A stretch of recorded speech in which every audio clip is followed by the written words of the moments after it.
Hi hello welcome to P S C tricks with Ammu. അപ്പോൾ ഇന്ന് നമ്മളെ ഇവിടെ ഡിസ്കസ് ചെയ്യാൻ പോകുന്നത് ഭൗതിക ശാസ്ത്രത്തിൽ നിന്നുള്ള കുറച്ച് ക്വസ്റ്റ്യനാണ് കേട്ടോ. SCERT എന്നുള്ള ക്വസ്റ്റ്യൻസാണ് ഞാനിവിടെ എടുത്തിരിക്കുന്നത്. അപ്പോൾ നമ്മൾ നേരെ ക്ലാസ്സിലേക്ക് പോയാലോ. ഒന്നാമത്തെ ക്വസ്റ്റ്യൻ നോക്കാം. ബ്രൗൺ എനർജി വിഭാഗത്തിൽ വരുന്ന ഊർജ്ജ സ്രോതസ് ഏത്? ബ്രൗൺ എനർജി വിഭാഗത്തിൽ വരുന്ന ഊർജ്ജ സ്രോതസ് ഏതാണ്? ആണവോർജ്ജമാണ് കേട്ടോ ആൻസർ. ബ്രൗൺ എനർജി വിഭാഗത്തിൽ വരുന്ന ഊർജ്ജ സ്രോതസ് ഏതാണ്? ആണവോർജ്ജമാണ്. അപ്പോൾ ഇവിടെ ഓർത്തിരിക്കുക, ആണവ വൈദ്യുതി ഉൽപ്പാദിപ്പിക്കാൻ ഉപയോഗിക്കുന്ന ധാതുക്കൾ ഏതെല്ലാമാണെന്ന്. ഏതൊക്കെയാണെന്നറിയോ? അത് യുറേനിയം, അതുപോലെ തന്നെ തോറിയമാണ് കേട്ടോ. യുറേനിയം, തോറിയമാണ് എന്തുൽപ്പാദിപ്പിക്കാൻ സഹായിക്കുന്ന, ആണവ വൈദ്യുതി ഉൽപ്പാദിപ്പിക്കാൻ ഉപയോഗിക്കുന്ന ധാതുക്കളാണ് യുറേനിയവും തോറിയവും കേട്ടോ. യുറേനിയവും തോറിയവും ആണവ വൈദ്യുതി ഉൽപ്പാദിപ്പിക്കാൻ ഉപയോഗിക്കുന്ന ധാതുക്കളാണ്, ഓർത്തിരിക്കുക കേട്ടോ. അങ്ങനെയെങ്കിൽ ഞാൻ ചോദിക്കട്ടെ, ഇന്ത്യയിൽ ഏറ്റവും കൂടുതൽ ഉൽപ്പാദിപ്പിക്കുന്ന വൈദ്യുതി ഏത് വൈദ്യുതിയാണ്? താപവൈദ്യുതിയാണോ, ആണവ വൈദ്യുതിയാണോ, ന്യൂക്ലിയർ എനർജിയാണോ, എന്താണ്? അത് താപവൈദ്യുതിയാണ് കേട്ടോ. താപവൈദ്യുതിയാണ് നമ്മുടെ ഇന്ത്യയിൽ ഏറ്റവും കൂടുതൽ ഉൽപ്പാദിപ്പിക്കുന്ന എനർജി എന്ന് പറയുന്നത് കേട്ടോ. ഉൽപ്പാദിപ്പിക്കുന്ന വൈദ്യുതി എന്ന് പറയുന്നത് ഏതാണ്? താപവൈദ്യുതിയാണ് കേട്ടോ. അതിനുപയോഗിക്കുന്ന ഇന്ധനങ്ങൾ ഏതൊക്കെയാണ്? കൽക്കരി, ചുടുനീരുറവ, പ്രകൃതിവാതകം മുതലായവയാണ് കേട്ടോ. ഇന്ത്യയിൽ ഏറ്റവും കൂടുതൽ ഉൽപ്പാദിപ്പിക്കുന്ന വൈദ്യുതി ഏതാണ്? താപവൈദ്യുതിയാണ് കേട്ടോ. അതുപോലെ തന്നെ പ്രസിദ്ധമാണ് വിഴിഞ്ഞം. എന്തിനാണ്? കേരളത്തിൽ തിരമാലയിൽ നിന്നൊക്കെ ആദ്യമായിട്ട് വൈദ്യുതി ഉൽപ്പാദിപ്പിച്ച പ്രദേശമാണ് വിഴിഞ്ഞം എന്ന് പറയുന്നത് കേട്ടോ. അതിൻ്റെ വർഷം കൂടെ ഓർത്തിരിക്കുക. 1991 വിഴിഞ്ഞത്ത് നിന്ന് ആദ്യമായിട്ട് എന്ത് ഉൽപ്പാദിപ്പിക്കുന്നത്? തിരമാലയിൽ നിന്നും വൈദ്യുതി ഉൽപ്പാദിപ്പിക്കുന്നത് കേട്ടോ. 1991. ഇനി നമ്മൾ ഇവിടെ ഓർത്തിരിക്കേണ്ട കുറച്ച് ഇമ്പോർട്ടൻ്റ് ആയിട്ടുള്ള, സ്ഥിരമായിട്ട് നമ്മുടെ PSC പ്രിലിംസിനൊക്കെ ചോദിക്കാൻ പറ്റുന്ന കുറച്ച് ക്വസ്റ്റ്യൻസ് ആണ്. ഈ താപവൈദ്യുത നിലയം തന്നിട്ട് ചിലപ്പോൾ ജില്ലകളായിരിക്കും ചോദിക്കുക, ചിലപ്പോൾ അവിടെ യൂസ് ചെയ്യുന്ന ഇന്ധനമായിരിക്കും ചോദിക്കുക. ഇപ്പോൾ മനസ്സിലായിട്ടുണ്ടാവുമല്ലോ ക്വസ്റ്റ്യൻ അല്ലേ? അപ്പോൾ നമുക്കൊന്ന് നോക്കിയാലോ. ചീമേനി എവിടെയാണ്? ചീമേനി കാസർഗോഡ്. ചീമേനി എവിടെയാണ്? കാസർഗോഡാണ്. അവിടെ ഉൽപ്പാദിപ്പിക്കുന്ന ഇന്ധനം ഏതാണ്? ഡീസലാണോ, നാഫ്തയാണോ, പ്രകൃതിവാതകമാണോ? ചീമേനിയിൽ ഏത് ഇന്ധനമാണ് ഉപയോഗിക്കുന്നത്? പ്രകൃതിവാതകമാണ് കേട്ടോ. ചീമേനിയിൽ എന്താണ്? പ്രകൃതിവാതകമാണ് കേട്ടോ. ചീമേനിയിൽ എന്താണ്? പ്രകൃതിവാതകം. ചീമേനി എവിടെ സ്ഥിതി ചെയ്യുന്നു? കാസർഗോഡ് സ്ഥിതി ചെയ്യുന്നു. അവിടെ ഉപയോഗിക്കുന്ന ഇന്ധനം ഏതാണ്? അത് പ്രകൃതിവാതകമാണ്. എങ്കിൽ നമുക്ക് അടുത്തത് നോക്കാം. നല്ലളം എവിടെയാണുള്ളത്? കോഴിക്കോടാണ് കേട്ടോ. നല്ലളം എവിടെയാണുള്ളത്? കോഴിക്കോടാണ് കേട്ടോ. കോഴിക്കോട് നല്ലളം. അവിടെ ഉപയോഗിക്കുന്നത് ഏതാണ്? ഡീസലാണ് കേട്ടോ. ഡീസലാണ് അവിടെ ഉപയോഗിക്കുന്നത് ഏതാണ്? ഡീസലാണ് കേട്ടോ. നല്ലളം കോഴിക്കോടാണ്, ഡീസലാണ് അവിടെ ഉപയോഗിക്കുന്ന ഇന്ധനം. അങ്ങനെയാണെങ്കിൽ ബ്രഹ്മപുരം അതെവിടെയാണ്? അത് എറണാകുളമാണ് കേട്ടോ. എറണാകുളമാണ്. ERKLM എന്ന് എഴുതിയിട്ടുണ്ട്. എറണാകുളമാണ്. അവിടെ ഉപയോഗിക്കുന്നത് ഏത് തന്നെയാണ്? ഡീസൽ തന്നെയാണ്. അതുകൊണ്ടാണ് ഞാൻ രണ്ടും എഴുതിയത് കേട്ടോ. നല്ലളം എവിടെയാണ് സ്ഥിതി ചെയ്യുന്നത്? നല്ലളം കോഴിക്കോടാണ് സ്ഥിതി ചെയ്യുന്നത്. അവിടെ ഉപയോഗിക്കുന്നത് ഏതാണ്? ഡീസലാണ് ഇന്ധനം. ബ്രഹ്മപുരത്താണെങ്കിൽ ബ്രഹ്മപുരം എവിടെയാണ് സ്ഥിതി ചെയ്യുന്നത്? എറണാകുളത്താണ്. അവിടെ ഉപയോഗിക്കുന്നത് ഏതാണ്? ഡീസൽ തന്നെയാണ്. ഇനി ഇമ്പോർട്ടൻ്റ് ആണ്, സ്ഥിരമായിട്ട് ചോദിക്കുന്നതാണ്. കായംകുളം താപവൈദ്യുത നിലയം. കായംകുളം അതെവിടെയാണ്? കായംകുളം അത് ആലപ്പുഴ ജില്ലയിലാണ് കേട്ടോ. ആലപ്പുഴ ജില്ലയിലാണ് കായംകുളം സ്ഥിതി ചെയ്യുന്നത് കേട്ടോ. അവിടെ ഉപയോഗിക്കുന്നതാണ്, ഇമ്പോർട്ടൻ്റ് ആണ്, നാഫ്തയാണ് അവിടെ ഇന്ധനമായിട്ട് ഉപയോഗിക്കുന്നത്.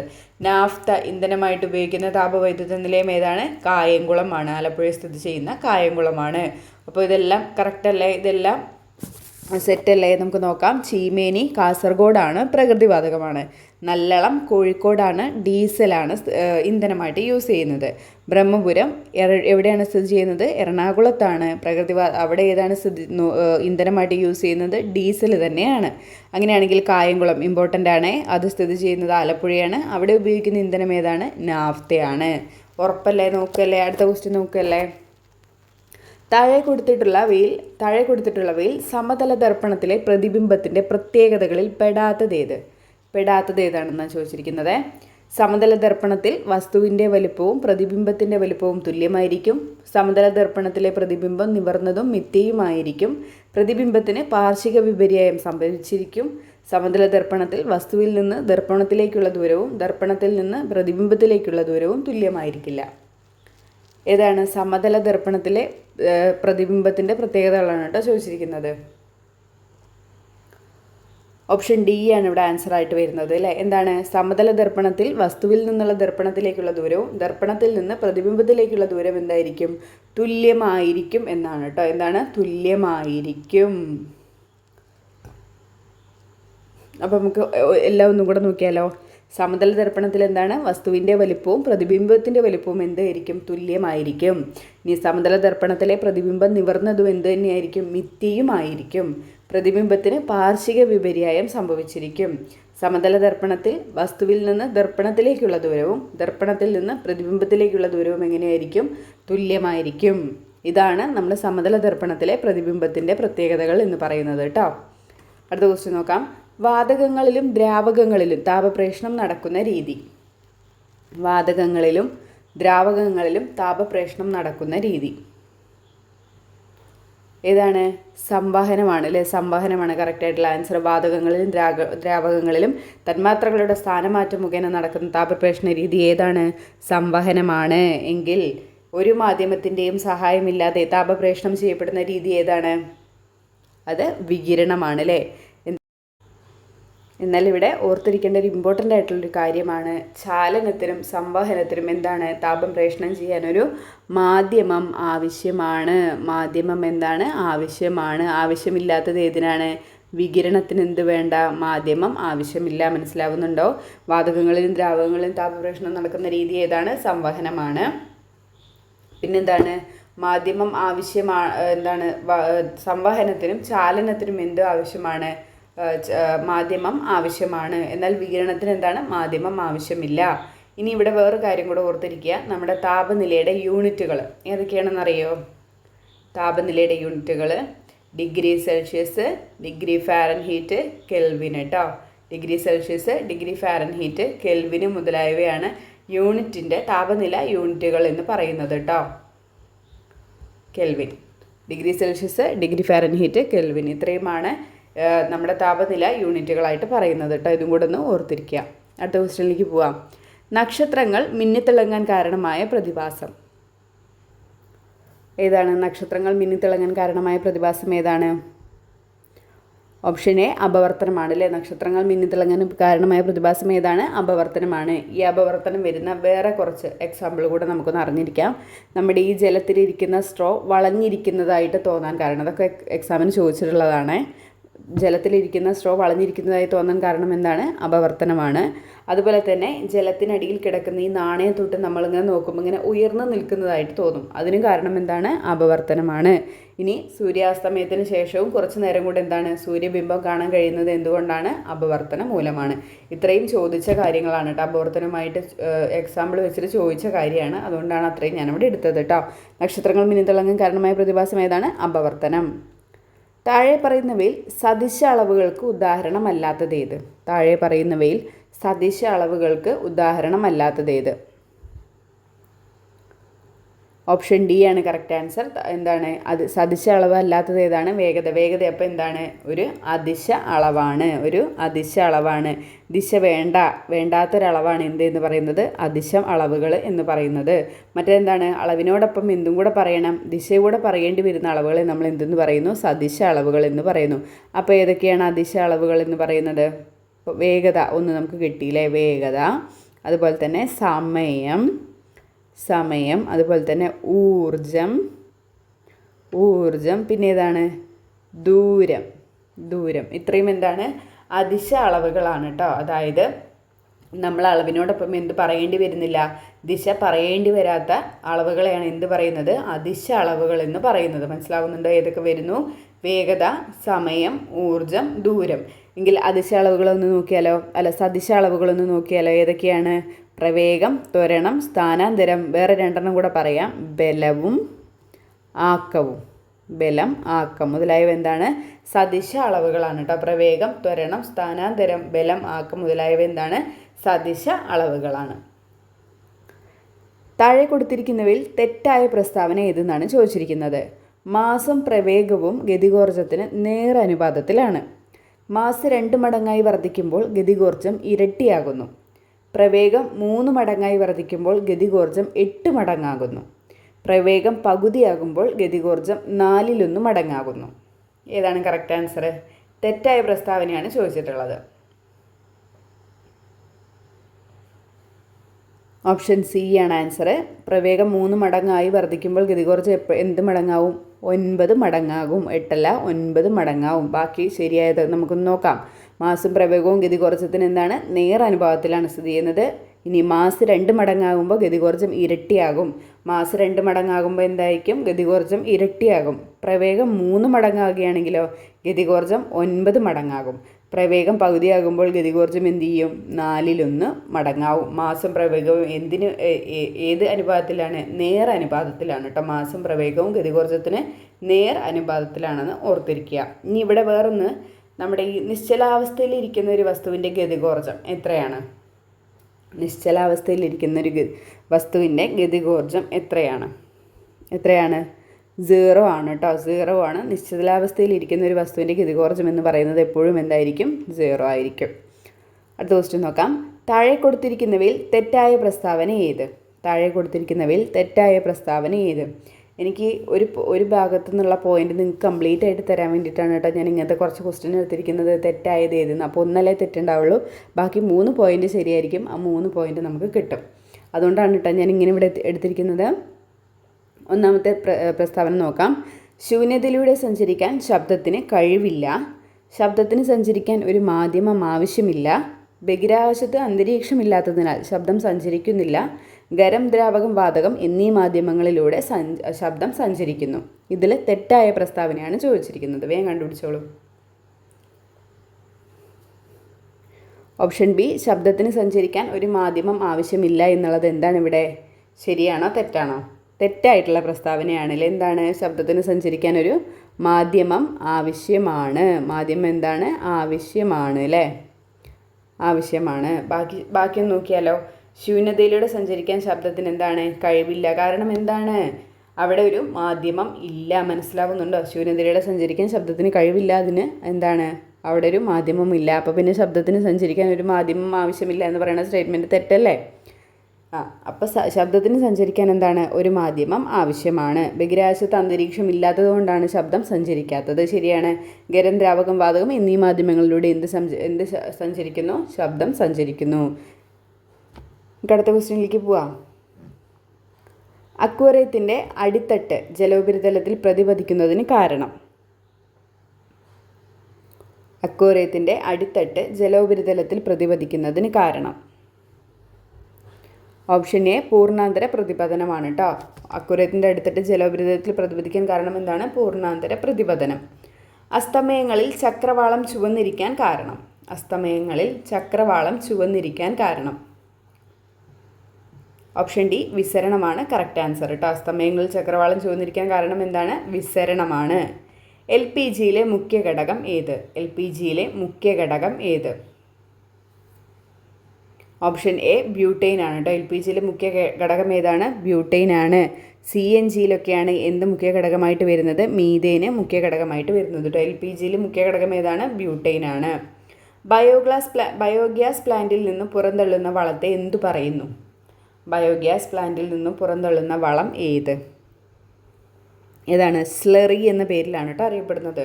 ബയോഗ്യാസ് പ്ലാന്റിൽ നിന്ന് പുറന്തള്ളുന്ന വളം ഏത് പേരിലാണ് അറിയപ്പെടുന്നത്? സ്ലറി എന്നുള്ള പേരിലാണ് അറിയപ്പെടുന്നത്. അറിയാത്തവരുണ്ടെങ്കിൽ എഴുതി വയ്ക്കണേ. ഒരു വസ്തു ദ്രവത്തിൽ ഭാഗികമായോ പൂർണ്ണമായോ മുങ്ങിയിരിക്കുമ്പോൾ ആ ദ്രവം വസ്തുവിന് മുകളിലേക്ക് പ്രയോഗിക്കുന്ന ബലം ഏതാണ്? പാസ്കൽ നിയമം, പ്ലവക്ഷമ ബലം, പ്ലവന തത്വം, ആർക്കിമിഡീസ് തത്വം. ഒരു വസ്തു ദ്രവത്തിൽ ഭാഗികമായോ പൂർണ്ണമായോ മുങ്ങിയിരിക്കുമ്പോൾ ആ ദ്രവം വസ്തുവിന് മുകളിലേക്ക് ഉപയോഗിക്കുന്ന ബലം ഏത് പേരിലാണ് അറിയപ്പെടുന്നത്? പ്ലവക്ഷമ ബലമാണ് കേട്ടോ. പ്ലവക്ഷമ ബലം. ഇവിടെ പ്രവക്ഷമ എന്ന് കൊടുത്തിട്ടുണ്ട്, തെറ്റാണ്. പ്ലവക്ഷമ ബലമാണ് കറക്റ്റായിട്ടുള്ള ആൻസർ കേട്ടോ. പ്ലവക്ഷമ ബലമാണ്. ഒരു വസ്തു ദ്രവത്തിൽ ഭാഗികമായോ പൂർണ്ണമായോ മുങ്ങിയിരിക്കുമ്പോൾ ആ ദ്രവം വസ്തുവിന് മുകളിലേക്ക് പ്രയോഗിക്കുന്ന ബലത്തെ എന്ത് പറയുന്നു? പ്ലവക്ഷമ ബലം എന്നാണ് കേട്ടോ.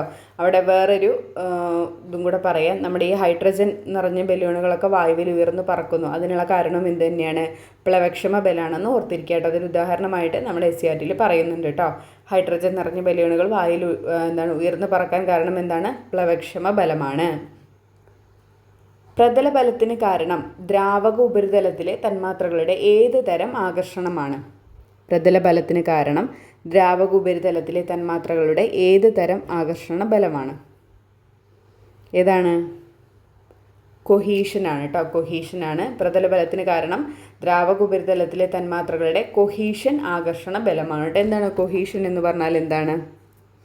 ഒരേ ഇനം തന്മാത്രകൾ തമ്മിലുള്ള ആകർഷണ ബലത്തെയാണ് നമ്മൾ എന്തെന്ന് പറയുന്നത്?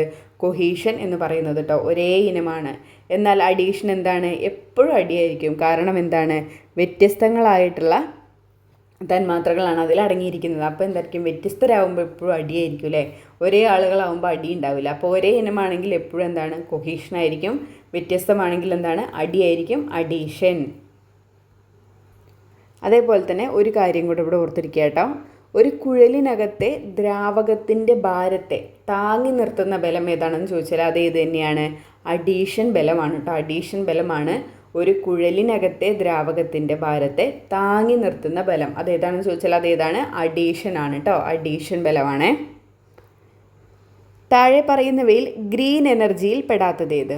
താഴെ പറയുന്നവയിൽ ഗ്രീൻ എനർജിയിൽ പെടാത്തതേത്? ഏതാണ്? തെർമൽ പവർ സ്റ്റേഷൻ ആണ് അല്ലേ? തെർമൽ പവർ സ്റ്റേഷൻ ബ്രൗൺ എനർജിയാണ് അല്ലേ? അപ്പോൾ എന്താണ് ഗ്രീൻ എനർജി എന്ന് പറഞ്ഞാൽ? എന്താണ് ഗ്രീൻ എനർജി എന്ന് പറഞ്ഞാൽ? എന്താണ്? നമ്മളുടെ ഈ പ്രകൃതിക്ക് എന്താണ് ഇണങ്ങുന്ന എന്താണ് ഈ ഊർജ്ജ സ്രോതസ്സുകളിൽ നിന്ന് ഉൽപ്പാദിപ്പിക്കുന്ന എല്ലാ തരം ഊർജ്ജങ്ങളും എന്താണ്? ഈ ഹരിതോർജ്ജത്തിലാണ് പെടുന്നത്. മനസ്സിലാവുന്നുണ്ടോ? ഗ്രീൻ എനർജിയിൽ പെടുന്നുണ്ട്. നമ്മുടെ പ്രകൃതിക്ക് ഒരു ദോഷം വരാതെ പ്രകൃതിക്ക് ഇണങ്ങി നിൽക്കുന്ന ഊർജ്ജ സ്രോതസ്സുകളിൽ നിന്നുള്ള എന്താണ് ഉൽപ്പാദിപ്പിക്കുന്ന എല്ലാത്തരം ഊർജ്ജങ്ങളും എന്തിലേക്കാണ് പറയുന്നത്? ഗ്രീൻ എനർജി അല്ലെങ്കിൽ എന്താണ്? ഹരിതോർജ്ജത്തിലാണ് പെടുന്നത്. ഓർത്തിരിക്കുക കേട്ടോ. ഇനി അതുപോലെ തന്നെ നമ്മുടെ ഈ ഗ്രീൻ എനർജിനെ വേറൊരു പേരിലും കൂടെ അറിയപ്പെടുന്നുണ്ട്, ക്ലീൻ എനർജി. മനസ്സിലാവുന്നുണ്ടോ? ക്ലീൻ എനർജി എന്ന് പറയുന്നത് എന്തിനെ തന്നെയാണ്? ഗ്രീൻ എനർജി അല്ലെങ്കിൽ എന്താണ്? ഹരിതോർജ്ജത്തിനെ പറയുന്നതാണ് കേട്ടോ.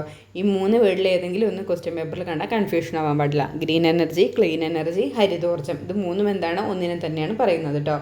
ഇവിടെ പറയുന്നത് നമ്മുടെ പുനഃസ്ഥാപിക്കാൻ കഴിയുന്ന ഊർജ്ജ സ്രോതസ്സുകളെയാണ് പൊതുവെ ഗ്രീൻ എനർജിയിൽ ഉൾപ്പെടുത്തിയിരിക്കുന്നത് കേട്ടോ. ഇവിടെ കൊടുത്തിരിക്കുന്നത് കണ്ട ടൈഡൽ എനർജി, സോളാർ സെല്ല്, കാറ്റാടികൾ, തിരമാലയിൽ നിന്നുള്ളത് കാറ്റാടികൾ, ഇതൊക്കെ എന്താണ്? നമുക്ക് പുനഃസ്ഥാപിക്കാൻ വേണ്ടിയിട്ട് കഴിയും.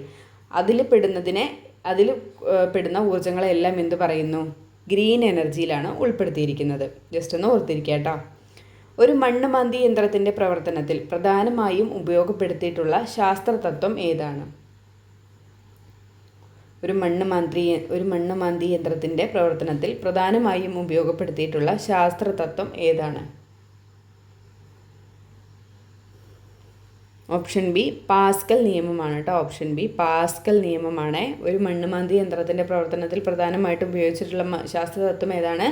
പാസ്കൽ നിയമമാണ് കേട്ടോ. ഈ പാസ്കൽ നിയമം ഉപയോഗിച്ച് പ്രവർത്തിക്കുന്നതാണ് ഹൈഡ്രോളിക് ജാക്ക്, ഹൈഡ്രോളിക് വെച്ചിട്ടുള്ള എല്ലാതും കേട്ടോ. ഹൈഡ്രോളിക് ജാക്ക്, ഹൈഡ്രോളിക് എന്താണ് ലിഫ്റ്റ്, ഹൈഡ്രോളിക് പമ്പ്, ഇതെല്ലാം എന്താണ്? പാസ്കൽ നിയമത്തെ അടിസ്ഥാനമാക്കിയിട്ട് പ്രവർത്തിക്കുന്നതാണ് കേട്ടോ. ജസ്റ്റ് ഒന്ന് ഓർക്കുക. സ്ഥിരമായിട്ട് ചോദിക്കുന്നതാണ് hydraulic lift, hydraulic Jack, hydraulic pump മുതലായവ കേട്ടോ. പാസ്കൽ നിയമം അനുസരിച്ചിട്ടാണ് പ്രവർത്തിക്കുന്നത്. താഴെ പറയുന്നവയിൽ കൂട്ടത്തിൽ പെടാത്തത് ഏത്? മൈക്രോഫോൺ ആണ് ആൻസറായിട്ട് വരുന്നത്. ഓപ്ഷൻ സി മൈക്രോഫോൺ ആണ് ആൻസറായിട്ട് വരുന്നത്. കാരണം എന്താണ്? മൈക്രോഫോൺ എന്തോർജ്ജത്തിലേക്കാണ് മാറ്റുന്നത്? ശബ്ദോർജ്ജത്തിനെ എന്തിലേക്കാണ് മാറ്റുന്നത്? വൈദ്യുതോർജ്ജമാക്കിയിട്ടാണ് മാറ്റുന്നത് കേട്ടോ. വൈദ്യുതോർജ്ജമാക്കിയിട്ട് എന്ത് മാറ്റുന്നു? മൈക്രോഫോൺ ശബ്ദോർജ്ജത്തെ വൈദ്യുതോർജ്ജമാക്കിയിട്ടാണ് മാറ്റുന്നത്. ബാക്കിയുള്ളതെല്ലാം എന്താണ്? വൈദ്യുതോർജ്ജത്തെ വേറൊരു രീതിയിലേക്ക് മാറ്റുന്നത്. അതുകൊണ്ടാണ് കേട്ടോ മൈക്രോഫോൺ ഇവിടെ തെറ്റായിട്ട് വന്നത്. മൈക്രോഫോൺ എന്താണ്? ശബ്ദോർജ്ജത്തെ വൈദ്യുതോർജ്ജമാക്കി മാറ്റുവാണ്. Electric motor, electric fan, loud സ്പീക്കറൊക്കെ വൈദ്യുതോർജ്ജത്തിനെ വേറൊരു ഊർജ്ജത്തിലേക്ക് മാറ്റുകയാണ് കേട്ടോ. അങ്ങനെയെങ്കിൽ ഇലക്ട്രിക് ഫാൻ എങ്ങനെയാണ്? വൈദ്യുതോർജ്ജത്തിനെ എന്തിലേക്കാണ് മാറ്റുന്നത്? യാന്ത്രികോർജ്ജത്തിലേക്കാണ് മാറ്റുന്നത്. ഇങ്ങനെ കിടന്ന് കറങ്ങിക്കൊണ്ടിരിക്കുകയല്ലേ. അപ്പോൾ ഇതിനെ വൈദ്യുതോർജ്ജത്തിനെ യാന്ത്രികോർജ്ജത്തിലേക്കാണ് ഇലക്ട്രിക് ഫാൻ മാറ്റുന്നത്. ലൗഡ് സ്പീക്കറിലാണെങ്കിൽ എന്താണ് ചെയ്യുന്നത്? നമ്മുടെ വൈദ്യുതോർജ്ജത്തിന് എന്തിലേക്കാണ് മാറ്റുന്നത്? ശബ്ദോർജ്ജത്തിലേക്കാണ് മാറ്റുന്നത്. വൈദ്യുതോർജ്ജത്തിന് എന്തിലേക്ക് മാറ്റുന്നു? ശബ്ദോർജ്ജത്തിലേക്ക് മാറ്റുന്നു. വൈദ്യുത മോട്ടറാണെങ്കിലോ വൈദ്യുത മോട്ടറാണെങ്കിൽ വൈദ്യുതോർജ്ജത്തിന് എന്തിലേക്ക് മാറ്റുന്നു? യാന്ത്രികോർജ്ജത്തിലേക്ക് മാറ്റുന്നു. മനസ്സിലാവുന്നുണ്ടോ? അപ്പോൾ ഇവിടെ മൈക്രോഫോൺ എന്താണ് ചെയ്യുന്നത്? ശബ്ദോർജ്ജത്തിനെ വൈദ്യുതോർജ്ജമാക്കിയിട്ട് മാറ്റുകയാണ് മൈക്രോഫോൺ ചെയ്യുന്നത്. ഇതൊക്കെ പണ്ടൊക്കെ ഇങ്ങനെ സ്ഥിരമായിട്ട് ക്വസ്റ്റ്യനിൽ വരാറുണ്ട് കേട്ടോ, പ്രിലിംസിനൊക്കെ.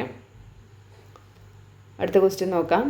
വീർപ്പിച്ച ബലൂൺ വെള്ളത്തിനടിയിലേക്ക് താഴ്ത്തുമ്പോൾ അതിൻ്റെ വലിപ്പം കുറയുന്നു. ഇത് താഴെ തന്നിരിക്കുന്ന ഏത് നിയമവുമായിട്ട് ബന്ധപ്പെട്ടിരിക്കുന്നു? വീർപ്പിച്ചൊരു ബലൂൺ വെള്ളത്തിനടിയിലേക്ക് താഴ്ത്തുമ്പോൾ അതിൻ്റെ വലിപ്പം കുറയുന്നു. ഇത് താഴെ തന്നിരിക്കുന്ന ഏത് നിയമവുമായിട്ടാണ് ബന്ധപ്പെട്ടിരിക്കുന്നത്? ഓപ്ഷൻ ബി ബോയിൽ നിയമമാണ് കേട്ടോ. ഇത് ഓർത്ത് വെക്കണേ, ഈ ഒരു എക്സാമ്പിൾ ഓർത്ത് വെക്കണേ. വീർപ്പിച്ചൊരു ബലൂൺ വെള്ളത്തിനടിയിലേക്ക് താഴ്ത്തുമ്പോൾ അതിൻ്റെ വലിപ്പം കുറയുന്നു. ഇത് ഏത് നിയമവുമായിട്ടാണ് ബന്ധപ്പെട്ടിരിക്കുന്നത് ചോദിച്ചാൽ ഏതാണ്? ബോയിൽ നിയമവുമായിട്ടാണ് ബന്ധപ്പെട്ടിരിക്കുന്നത്.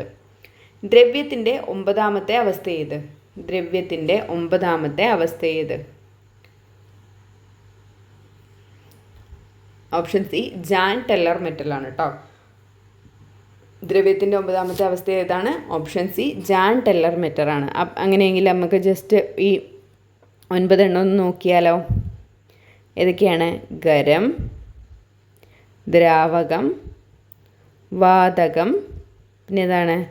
പ്ലാസ്മ, പിന്നെന്താണ്? ബോസ്-ഐൻസ്റ്റീൻ കണ്ടൻസേറ്റ്, പിന്നെന്ത് വരുന്നു? ഫെർമിയോണിക് കണ്ടൻസേറ്റ്, പിന്നെ ഏതാണ്? ക്വാർക്ക് ഗ്ലൂവോൺ പ്ലാസ്മ, പിന്നെ ഏതാണ്? പുതിയതായിട്ട് കണ്ടുപിടിച്ച 2 എണ്ണമുണ്ട്. അതേതൊക്കെയാണ്? റൈഡ്ബർഗ്, ഇതവിടെ ഉണ്ടാവും. റൈഡ്ബർഗ്, പിന്നെ അതുപോലെ തന്നെ ജാൻ ടെല്ലർ മെറ്റർ. ഇത് രണ്ടും എന്താണ്? പുതിയതായിട്ട് കണ്ടുപിടിച്ച അവസ്ഥയാണ് കേട്ടോ. ദ്രവ്യത്തിൻ്റെ അവസ്ഥയാണ് റൈഡ്ബർഗും ജാൻ ടെല്ലർ മെറ്റലും കേട്ടോ. ഒന്നും കൂടെ പറയാവേ. ഖരം, ദ്രാവകം, വാതകം, പ്ലാസ്മ, അത് എല്ലാവർക്കും കിട്ടും. പിന്നെ ഏതാണ്? Bose-Einstein condensate, fermionic condensate, quark gluon plasma, അതുപോലെ തന്നെ പുതിയതായിട്ട് കണ്ടുപിടിച്ച 2 എണ്ണം റൈഡ്ബർഗ് മാറ്ററും ജാൻ ടെല്ലർ മെറ്റലും. അടുത്ത ക്വസ്റ്റ്യനിലേക്ക് പോവാം. താഴെ പറയുന്ന പ്രസ്താവനയിൽ തെറ്റായത് ഏത്? ഒരു വസ്തു മറ്റൊരു വസ്തുവിന് മുകളിലൂടെ ഉരുട്ടി നീക്കുമ്പോൾ അനുഭവപ്പെടുന്ന ഘർഷണബലമാണ് ഉരുളൽ ഘർഷണബലം. ഒരു വസ്തു മറ്റൊരു വസ്തുവിന് മുകളിലൂടെ നിരക്കി നീക്കുമ്പോൾ അനുഭവപ്പെടുന്ന ഘർഷണബലം ഏതാണ്? നിരങ്ങൽ ഘർഷണബലം. ഉരുളൽ ഘർഷണം നിരങ്ങൽ ഘർഷണത്തേക്കാൾ കൂടുതലായിരിക്കും. ഘർഷണം കുറയ്ക്കാൻ വേണ്ടി ഉപയോഗിക്കുന്ന വസ്തുക്കളാണ് സ്നേഹകങ്ങൾ എന്ന് പറയുന്നത്. ഇതിൽ തെറ്റായ പ്രസ്താവന ഏതെന്നാണ് ചോദിച്ചിരിക്കുന്നത്. ഏതാണ് തെറ്റായിട്ടുള്ള പ്രസ്താവന? ഓപ്ഷൻ സി ആണ്. കൂടുതലല്ല, എന്തായിരിക്കും? കുറവായിരിക്കും. ഉരുളൽ ഘർഷണം നിരങ്ങൽ ഘർഷണത്തേക്കാൾ എന്താണ്? കുറവായിരിക്കുന്നതാണ് കേട്ടോ. അപ്പോൾ എല്ലാം കൂടെ ഒന്ന് നോക്കാം നമുക്ക്. ഒരു വസ്തു മറ്റൊരു വസ്തുവിന് മുകളിലൂടെ ഉരുട്ടി നീക്കുമ്പോൾ അനുഭവപ്പെടുന്ന ഘർഷണബലം ഏതാണ്? ഉരുളൽ ഘർഷണബലമാണ്. ഇനി ഒരു വസ്തു മറ്റൊരു വസ്തുവിന് മുകളിലൂടെ നിരക്കി നീക്കുകയാണെങ്കിൽ അനുഭവപ്പെടുന്ന ഘർഷണബലം ഏതാണ്? നിരങ്ങൽ ഘർഷണബലമാണ്. ഉരുളൽ ഘർഷണബലം നിരങ്ങൽ ഘർഷണത്തേക്കാൾ എന്തായിരിക്കും? കുറവായിരിക്കും.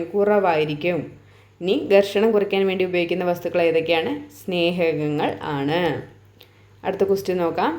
ഒരു ദർപ്പണത്തിൻ്റെ പ്രതിഫലന തലം അറിയപ്പെടുന്നത് ഏത് പേരിലാണ്? ഒരു ദർപ്പണത്തിൻ്റെ പ്രതിഫലന തലം അറിയപ്പെടുന്നത് ഏത് പേരിലാണ്? ഓപ്ഷൻ എ അപ്പർച്ചർ എന്നുള്ള പേരിലാണ് കേട്ടോ. അപ്പർച്ചർ എന്നാണ് ഒരു ദർപ്പണത്തിൻ്റെ പ്രതിഫലന തലം അറിയപ്പെടുന്നത്. എന്ത് പേരിലാണ്? അപ്പർച്ചർ എന്ന പേരിലാണ് കേട്ടോ. അപ്പർച്ചർ. അങ്ങനെ ഇന്ന് ഞാനിവിടെ 20 ക്വസ്റ്റ്യൻസ് എടുത്തിട്ടുള്ളൂ. ബാക്കി നമുക്ക് നോക്കാം. അപ്പോൾ 20 ക്വസ്റ്റ്യനിൽ എന്തെങ്കിലും അറിയാത്തതുണ്ടെങ്കിൽ നിങ്ങൾ ആ ഒരു ഭാഗം നോക്കാൻ വേണ്ടിയിട്ട് ശ്രമിക്കുക കേട്ടോ. അറിയാത്തൊരു ഭാഗമാണ്, അതായിരിക്കും ഇപ്പോൾ ഈ അഡീഷൻ കൊഹീഷൻ ആ ഒരു ഭാഗമാണ് അറിയാത്തതെങ്കിലോ, ഗ്രീൻ എനർജി ബ്രൗൺ എനർജി അതാണ് അറിയാത്തതെങ്കിലോ നിങ്ങൾ ആ ഭാഗം ഒന്ന് നോക്കാൻ വേണ്ടിയിട്ട് ശ്രമിക്കുക കേട്ടോ. അപ്പോൾ ഇനി നമുക്ക് പുതിയൊരു ക്ലാസ്സിൽ കാണാവേ. Thank you.